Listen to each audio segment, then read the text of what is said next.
Hi guys, this is Demonick Angel, and I'm back again. Today I thought that I would do the first part out of 3 to just shorten the video up and break it up a little bit here, of a discussion about the astral plane. I thought that most of you would find it interesting, and then we'll talk about astral projection after this. So here goes part 1. The astral plane is a really hard thing to describe exactly, and according to different philosophies, it's different things, but I think what I'm going to do is just kind of throw my random thoughts out there, and like what my experiences have been, what I believe I'm perceiving, on the astral plane. And so the astral plane is the place of, it's another dimension, but it's also a state of consciousness. And I like to think of it as about an inch away from our face at all times. It's the next, state of mind, plane of existence, and it consists of your thoughts, your feelings, your imaginations, fantasies. Nightmares are a little bit lower, and fears, right? But all those things are on the astral plane too. So yes, thought has substance. It's like, for instance, if somebody was really just angry in a certain room, and you walk into a room, and then you might not understand it, but you pick up on, that same angry thought, and it just changes your mood right away. That's because that thought is basically, the way I would say, is like hanging in the air. It has substance because the person who was thinking it was there the moment before, so it still lingers before it just kind of dissipates completely. So it's also the place, or the state of consciousness, where people, souls, dwell between incarnations.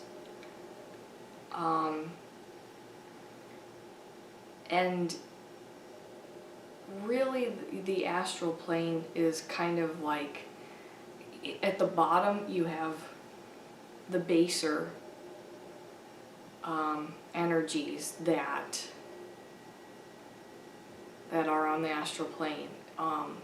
The astral plane overall is like a kind of purgatory, but the lower levels are really where people who are confused and suffering inhabit. It's also where demons, and demons in the sense of entities who want to take your energy, and even aliens. That's how they go through. This communication with humans is through telepathy, and telepathy is another mental process that happens on the astral plane.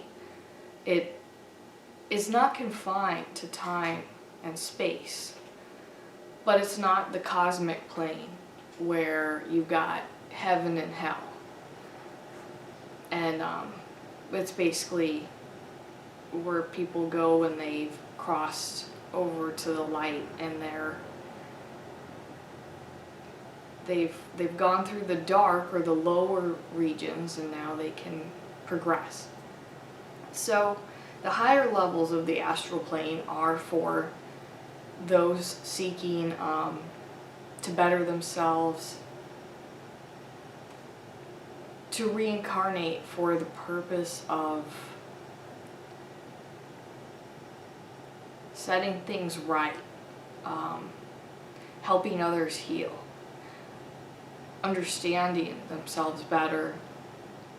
So it's not for, reincarnation for selfish motives, like you want to reincarnate so you can do base things for sexual reasons, and you just miss eating food and whatever deranged thing as well, killing people.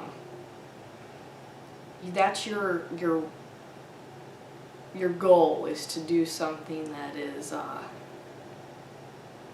low. And so that is what you gravitate towards in that sense. So it's as you can see, it's a big mix. I would definitely describe it as. And then, the higher levels, the vibrations of the astral plane pull towards the cosmic, and that's where angels reside, and healers and shamans and all of these altruistic kinds of intelligences and beings come from. So, and then gravitate towards, as somebody is ready to go on to heaven and they've accepted all parts of themselves and those types of ideas or understandings.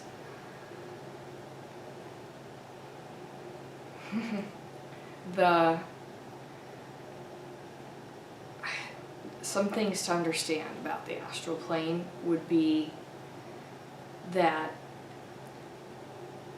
everybody goes there. Living people all the time. Every time you dream, you're leaving your physical body and you're existing outside of, like in a state of consciousness, outside of it. So you travel to that. And that's why in a dream, you're not awake, you're not in your body, you are outside of yourself. You don't have to understand that that's what you're doing, but that's where you're going. You're going to the astral plane. When you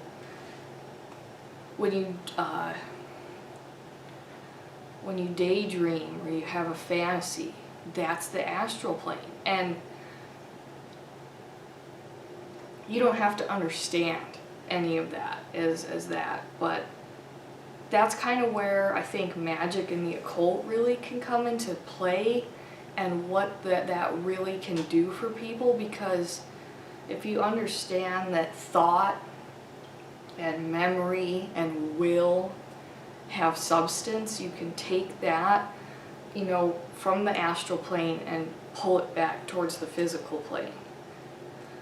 Then that is how you basically perform magic. You understand it's not just a daydream or a nightmare, fantasy, whatever thing that you're going through.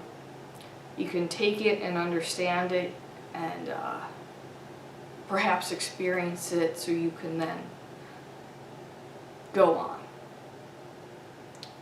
and use it for, as Aleister Crowley said best, magic is the art and science of causing change in accordance with will. So that all happens on the astral plane. If you're conscious that you can take a dream and make it reality, then that's what I think that understanding of that would be. A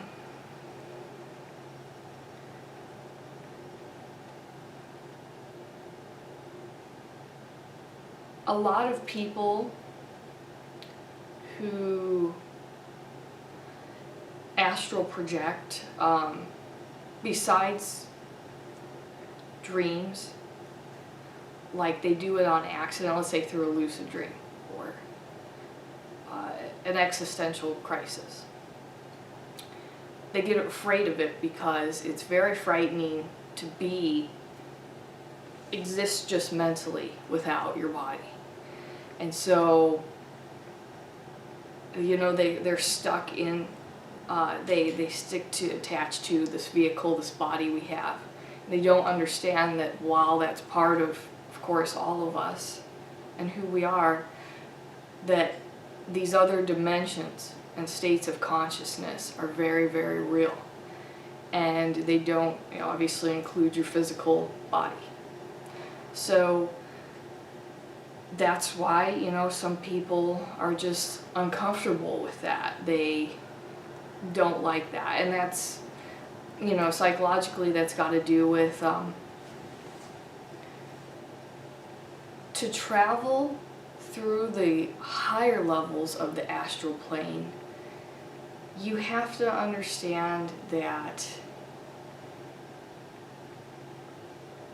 you're going to have to go through hell. You're going to have to face yourself. And that's why all those stories of traveling through Hades, traveling through the underworld exist. You get there by first experiencing some of the worst and traumatic and scariest that, you know, the human existence has to offer. And you can get there just that way. So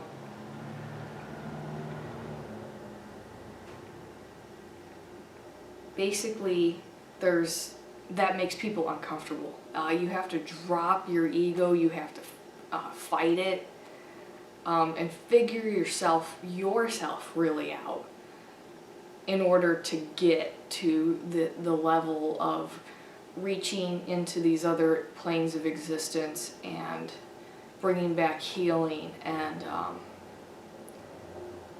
it's like mediumship, you know, communication like that. So some people are not going to be able to do that because they can't disassociate themselves from ego. They can't drop that conscious understanding. And so it's kind of like, if you really want to explore this, you have to drop at least that in theory and be able to, and you know, things like meditation. And well, meditation is the best one to understanding how to calm your mind, control your breathing, and work that consciously. Might seem silly at first, these types of things, but it's all to get you able to do that, if that's going to be something that you're going to be able to consciously do. I guess I'll just touch on a couple more points for tonight, and then I'll just do a couple more parts on the astral plane, and we'll go from there.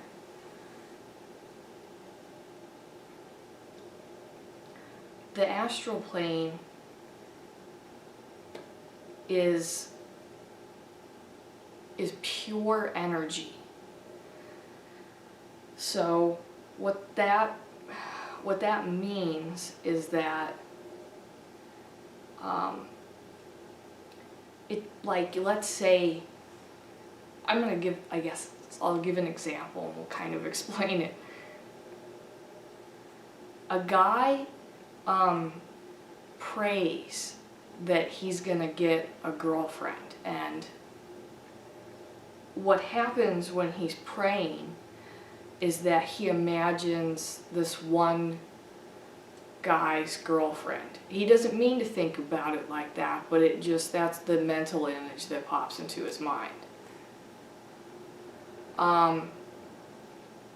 The astral plane draws energy from what your true desires are, not what you want him to be, or like you're, you know, it would be socially acceptable for you to do that, right? So it's gonna, you know, the more he thinks about that and stuff, the more it's going to, you know, inflame him. And he's drawing strength from the astral plane, and, you know, eventually he will have some type of relationship with either the girl or somebody like that, more commonly. Like, that's that type, that archetype of whatever person that he's desiring. So you can't hide your intentions. You can't, it's like, it's not just like making a simple wish. I wish for wealth, I wish for success, but it's about all those types of things that you're gonna have to, you don't really want wealth, right? You want stability, the freedom that comes with things. So I'm gonna cut part 1 short, or I'm sure this was good enough, and next week, or maybe within the next day or two, if I really want to continue on this, I will throw up part 2. I'm so happy to be back on YouTube, so just go to my Patreon below, and I should be putting up some social media accounts pretty soon as well. Thank you so much. Good night.